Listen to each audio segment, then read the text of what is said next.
Maksudnya lihat hatinya. Ingat Allah, hatinya harus bersama Allah.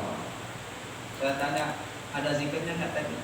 Waktu kita nolak, ada. Apa zikirnya? Allahu. Mulai dari sekarang sampai akhir hayat kita, jangan diucapkan lagi melalui lisan jasmani, karena zikir ini hanya boleh diucapkan melalui lisan rohani. Paham? Nanti kitabnya saya serahkan kepada Ustaz Bastiat, biar beliau yang membimbing kita semua yang di sini.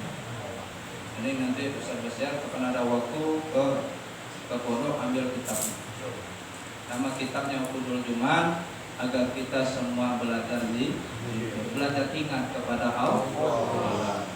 Untuk talqin dzikir saya selesaikan, saya akhiri billahi taufiq wal hidayah. Wassalamualaikum warahmatullahi wabarakatuh. Waalaikumsalam.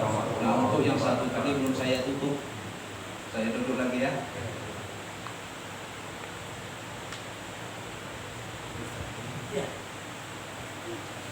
Saudara-saudaraku, anak-anak sekalian yang saya hormati dan saya muliakan.